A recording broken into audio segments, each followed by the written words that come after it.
Guys, fast for some dinner ideas. So I'm going to show you what I'm making for dinner tonight. I'm making a high protein taco pasta bake. I found these Goodles with like a queso flavor. So I do a taco pasta and I usually like make my own cheese sauce and all that stuff. But I thought this would be an easy way to do that, but make it a little bit easier. So I'll show you guys how I make it. I have a pound of ground beef going, an onion, a jalapeno, and then I'm going to put in some garlic in just a minute. I'm going to let this brown up and come together, and I'll put in some garlic and some seasonings. So this is all browned, and now just put in whatever taco seasoning you prefer. I'm going to put in about a packet's worth, maybe a little bit more, and I'm going to stir that up and add a little bit of broth. Okay, I have chicken broth because that's what I'm using up in my fridge. Beef broth or bone broth would be ideal, but we're using what we have. And so I'm just going to scrape up everything on the bottom in there. And once that's all scraped up, I'll show you everything else we're going to add. All right, we're doing a can of Rotel, and of green chilies. Oh, and I lost the lid. Let me get the lid out. I promise I feed my family vegetables other than corn and beans, but it's what we have, so it's what's going in. And I'm plopping in a half of a block of cream cheese, and I'm going to put in the packets of cheese from the Goodles mac and cheese mix. This is what it's looking like. It looks pretty gross, but I promise it tastes good.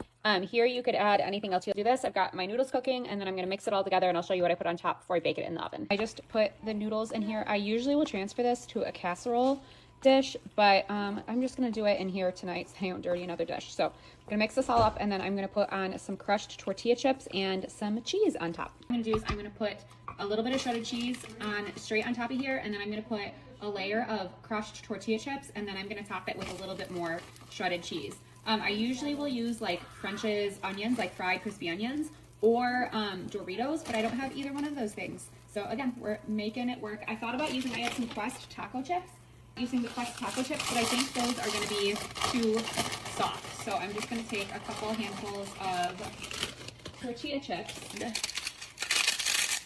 just for a little bit, of a crunchy layer. I could have done this ahead of time, crunched it ahead of time, and done it, but I didn't. So this is how I'm making it work. And then I'm just going to put a little bit more cheese on top and stick it. I've got a 375 oven going, and I'm just going to do it until the top is brown and bubbly, and I'll show you guys what it looks like when I pull it out of the oven. And then, like I said, just one more shred of cheese, some more shredded cheese on top.